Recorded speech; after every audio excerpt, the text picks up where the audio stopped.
स्वागत है आपका स्टडी क्लाउड चैनल पे। आज का हमारा टॉपिक है पाकिस्तान की मांग।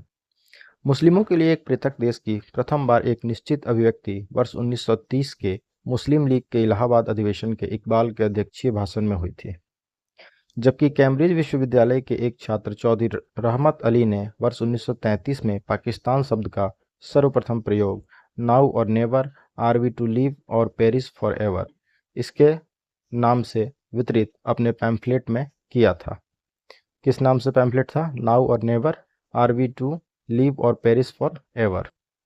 ब्रिटिश भारत की 5 उत्तरी राजनीतिक इकाइयों के नामों के अंग्रेजी प्रथमाक्षरों को मिलाकर यह नाम बनाया गया था। ये इकाइयाँ थीं Punjab, north west frontier province, Kashmir, Sindh और बलूचिस्तान। 22 से 24 मार्च 1940 को मुस्लिम लीग का अधिवेशन लाहौर में हुआ। इसकी अध्यक्षता मोहम्मद अली जिन्ना ने की। इस अधिवेशन में भारत से अलग एक मुस्लिम राष्ट्र पाकिस्तान की मांग की गई। जिन्ना ने अधिवेशन में भाषण देते हुए कहा था कि वे एक अलग मुस्लिम राष्ट्र के अतिरिक्त और कुछ स्वीकार नहीं करेंगे। सरोजनी नायडू ने मोहम्मद अली जिन्ना को हिंदू मुस्लिम एकता का दूत कहा था। देश के प्रथम प्रधानमंत्री पंडित जवाहरलाल नेहरू ने अपनी पुस्तक डिस्कवरी ऑफ इंडिया के पृष्ठ संख्या 352 पर उल्लेख किया है कि मोहम्मद इकबाल ने उनसे मुलाकात के दौरान कहा था कि आप एक राष्ट्रभक्त हैं, जबकि जिन्ना एक राजनीतिज्ञ हैं। मार्च 1940 में लाहौर में आयोजित मुस्लिम लीग के वार्षिक अधिवेशन में जिन्ना ने द्विराष्ट्र सिद्धांत को मान्यता दी गई थी। इससे संबंधित प्रस्ताव का प्रारूप सिकंदर हयात खान ने तैयार किया था और उसे फजलुल हक ने 23 मार्च 1940 को प्रस्तुत किया था। इसी तिथि की स्मृति में 23 मार्च 1943 को मुस्लिम लीग द्वारा पाकिस्तान दिवस मनाया गया।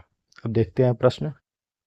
भारतीय मुसलमानों के पृथक राज्य के लिए पाकिस्तान शब्द का प्रयोग सबसे पहले इनमें से किसने किया? सर मोहम्मद इकबाल ने, सर आगा खां, मोहम्मद अली जिन्ना, चौधरी रहमत अली और उनके मित्रों ने।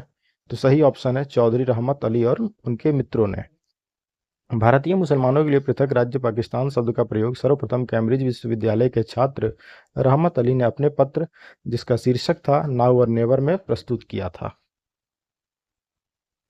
मुसलमानों के लिए पृथक राष्ट्र का विचार दिया था, इनमें से किसने विचार दिया था? सर मोहम्मद इकबाल ने। प्रायः कवि और राजनैतिक चिंतक मोहम्मद इकबाल को मुसलमानों के लिए पृथक राष्ट्र के विचार का प्रवर्तक माना जाता है। सर्व इस्लाम की भावना से प्रेरित होकर इकबाल ने वर्ष 1930 के अखिल भारतीय मुस्लिम लीग के इलाहाबाद अधिवेशन में कहा था, यदि यह सिद्धांत स्वीकार कर लिया जाता है कि भारतीय मुसलमान को अपने देश में अपनी संस्कृति और परंपराओं के पूर्ण और स्वतंत्र विकास का अधिकार है, तो मेरी इच्छा यह होगी कि पंजाब, उत्तर पश्चिमी सीमा प्रांत, सिंध और बलूचिस्तान को मिलाकर एक पृथक राज्य बना दिया जाए।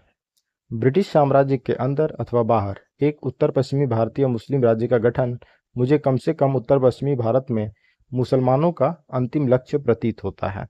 यह उनका कथन था। निम्नलिखित में से किसने सर्वप्रथम भारत में एक पृथक मुस्लिम राज्य का प्रस्ताव रखा? मोहम्मद इकबाल ने।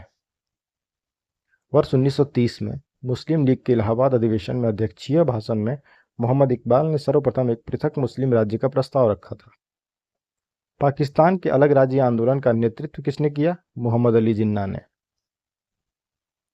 नेक्स्ट क्वेश्चन है, निम्नलिखित में से किसने मोहम्मद अली जिन्ना को हिंदू मुस्लिम एकता का दूत कहा था? ये कही थी सरोजनी नायडू।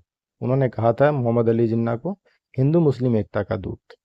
वर्ष 1919 में पार्लियामेंट सेलेक्ट कमेटी के सामने जब वह जिन्ना गवाही दे रहे थे तो उनसे पूछा गया था कि क्या आप सचमुच भारतीय राष्ट्रवादी की हैसियत से बोल रहे हैं? इसके उत्तर में उन्होंने दृढ़ता से कहा था, हाँ, मैं भारतीय राष्ट्रवादी की हैसियत से बोल रहा हूँ।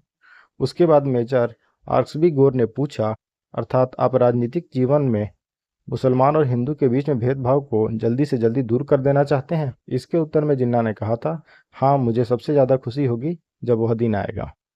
इन्हीं राष्ट्रवादी विचारों तथा मुस्लिम लीग एवं कांग्रेस के मध्य समझौता कराने में मोहम्मद अली जिन्ना की महत्वपूर्ण भूमिका के कारण सरोजनी नायडू ने उन्हें हिंदू मुस्लिम एकता का दूत कहा था। कथन है, नेहरू एक राष्ट्रभक्त हैं जबकि जिन्ना एक राजनीतिज्ञ हैं। यह किसके द्वारा कहा गया था? सर मोहम्मद इकबाल के द्वारा। देश के प्रथम प्रधानमंत्री पंडित जवाहरलाल नेहरू ने अपनी पुस्तक डिस्कवरी ऑफ इंडिया के पृष्ठ संख्या 352 पर उल्लेख किया है कि मोहम्मद इकबाल ने उनसे मुलाकात के दौरान कहा था कि आप यानी नेहरू एक राष्ट्रभक्त हैं जबकि जिन्ना एक राजनीतिज्ञ हैं। निम्नलिखित में से कौन एक कथन मोहम्मद अली जिन्ना के विषय में सही नहीं है? वे दो राष्ट्र सिद्धांत के समर्थक थे, पहला। दूसरा, उन्होंने 1940 के मुस्लिम लीग के लाहौर के वार्षिक अधिवेशन की अध्यक्षता की थी। तीसरा, असहयोग आंदोलन में उन्होंने भाग नहीं लिया था। तीनों सही हैं। और चौथा, वे सदैव डायरी रखते थे। ये सत्य नहीं है। जिन्ना द्विराष्ट्र सिद्धांत के समर्थक थे, बिल्कुल सत्य है। 23 मार्च 1940 को मुस्लिम लीग के लाहौर अधिवेशन की अध्यक्षता करते हुए मोहम्मद अली जिन्ना ने भारत से अलग मुस्लिम राष्ट्र पाकिस्तान की मांग की। पाकिस्तान प्रस्ताव की रूपरेखा तैयार करने में सर सिकंदर हयात खां, फजलुल हक एवं खलीक उज़्ज़मा का काफ़ी हाथ था। मोहम्मद अली जिन्ना असहयोग आंदोलन के सहमत नहीं थे तथा इसमें इन्होंने भाग नहीं लिया था। तो उपरोक्त तीनों कथन सत्य हैं, बस चौथा जो है वो असत्य है कि वो सदैव डायरी रखते थे। मुस्लिमों के लिए एक पृथक देश की प्रथम बार एक निश्चित अभिव्यक्ति कहाँ हुई? 1930 के मुस्लिम लीग के इलाहाबाद अधिवेशन के इकबाल के अध्यक्षीय भाषण में हुई। मुस्लिमों के लिए एक पृथक देश की प्रथम बार एक निश्चित अभिव्यक्ति वर्ष 1930 के मुस्लिम लीग के इलाहाबाद अधिवेशन में इकबाल के अध्यक्षीय भाषण में हुई, जबकि कैम्ब्रिज विश्वविद्यालय के एक छात्र चौधरी रहमत अली ने वर्ष 1933 में पाकिस्तान शब्द का सर्वप्रथम प्रयोग now or never are we to live for perish for ever इसमें इस नाम से उल्लेखित वितरित अपने पैम्फलेट में किया था। ब्रिटिश भारत की 5 उत्तरी राजनीतिक इकाइयों के नामों के अंग्रेजी प्रथमाक्षरों को मिलाकर यह नाम बनाया गया था। ये इकाइयाँ थी Punjab, north west frontier province, Kashmir, Sindh और बलूचिस्तान। जबकि 22 से 24 मार्च 1940 के मध्य लाहौर में हुए मुस्लिम लीग के अधिवेशन में एक स्वतंत्र और संप्रभु राज्य के रूप में औपचारिक रूप से पाकिस्तान की मांग की गई थी। नाउ और नेवर पैम्फलेट किसने लिखा है? रहमत अली ने, चौधरी रहमत अली। नेक्स्ट है, मुस्लिम लीग द्वारा पाकिस्तान की स्थापना की मांग करने वाला प्रस्ताव पारित किया गया था वर्ष 1940 में। सही उत्तर है हमारा ऑप्शन बी, 1940। 23 मार्च 1940 को मुस्लिम लीग के लाहौर अधिवेशन में प्रसिद्ध पाकिस्तान प्रस्ताव पारित किया गया, जिसका आधार यह था कि ऐसा कोई संविधान मुसलमानों को स्वीकार्य नहीं होगा जिसमें भारत के पूर्व और पश्चिम के मुस्लिम बहुल क्षेत्रों को एक स्वतंत्र और सार्वभौम राज्य के रूप में स्वीकार न किया गया हो। मुस्लिम लीग द्वारा पाकिस्तान का प्रस्ताव पारित किया गया था कब? इनमें मार्च 1940 में। वर्ष 1940 में मुस्लिम लीग के अधिवेशन में पाकिस्तान के सृजन का प्रस्ताव किसने रखा? खलीक उज़्ज़मा ने। 23 मार्च 1940 को मुस्लिम लीग के वार्षिक अधिवेशन में प्रसिद्ध लाहौर प्रस्ताव यानी पाकिस्तान प्रस्ताव पास किया गया, जिसके तहत भारत का विभाजन करके एक पृथक मुस्लिम राष्ट्र पाकिस्तान की मांग की गई। इस प्रस्ताव को फजलुल हक ने प्रस्तुत किया और खलीक उज़्ज़मा ने इसका अनुमोदन किया। इसकी रूपरेखा तैयार करने में सर सिकंदर हयात खां, फजलुल हक और खलीक उज़्ज़मा की विशेष भूमिका थी।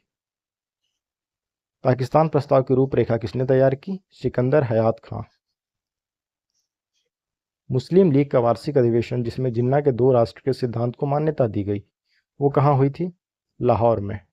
मार्च 1940 में लाहौर में आयोजित मुस्लिम लीग के वार्षिक अधिवेशन में जिन्ना के द्विराष्ट्र सिद्धांत को मान्यता दी गई थी। इससे संबंधित प्रस्ताव का प्रारूप सिकंदर हयात खां ने तैयार किया था और उसे फजलुल हक ने 23 मार्च 1940 को प्रस्तुत किया था।